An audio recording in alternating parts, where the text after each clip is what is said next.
சுடுகாட்டு அருகே இன்றைக்கு காலையில் நாகமுத்து வயது 52 என்பவர் கழுத்து அறுபட்டு அவர் உடம்பில் இருந்த 2.5 சவரன் நகைகள் மற்றும் கையில் இருந்த மோதிரம் எல்லாம் காணாமல்.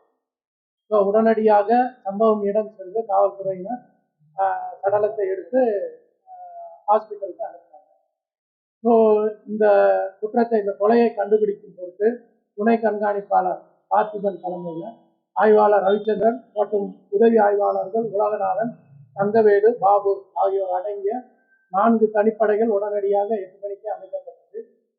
அங்கே கிடைத்த தடயங்கள் மற்றும் அறிவியல் பூர்வமான விசாரணையில் அந்த கொலையை செய்தவர் வீரமணி, அதே வரக்கால்பட்டை சேர்ந்த வீரமணி தான் செய்திருக்கிறார். ஸோ உடனடியாக அவரிடம் இருந்து அந்த தங்க நகை, தங்க செயின், 2.5 சவுன் தங்க செயின் மற்றும் மோதிரம் மற்றும் அந்த இடத்திலே அந்த செல்போன் கிடந்தது மற்றும் சம்பவத்துக்கு பயன்படுத்திய 2 சக்கர வாகனம் ஆகியவற்றை நாங்கள் கைப்பற்றி இருக்கிறோம். விசாரணையில் இந்த குற்றவாளி வீரமணி இறந்து போன நாகமுத்துக்கு சொந்தக்காரர், தூரத்துக்கு சொந்தக்காரர். இந்த நாகமுத்து BA வரை படிச்சிடலாம். ஒரு சில கம்பெனிகளில் வேலைக்கு சேர்ந்து அதிலிருந்து நின்று விட்டு சென்ட்ரிங் வேலை பார்த்துக்கிட்டு இருக்காரு. கடந்த 7 மாதத்துக்கு முன்பு தான் திருமணம் செய்திருக்கிறார். ஏகப்பட்ட இடங்கள்ல கடன் வாங்கியிருக்கிறார். அதனால அவருக்கு பணம் தேவை அதிகமாக இருக்கிறது.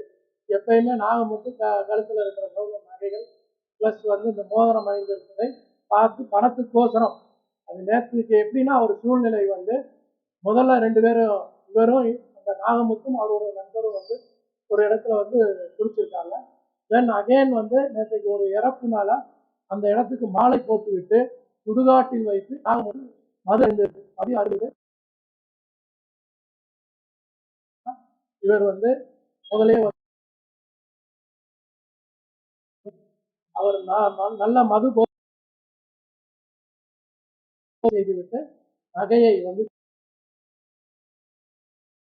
உடலத்தை மறைக்கும் பொருட்டு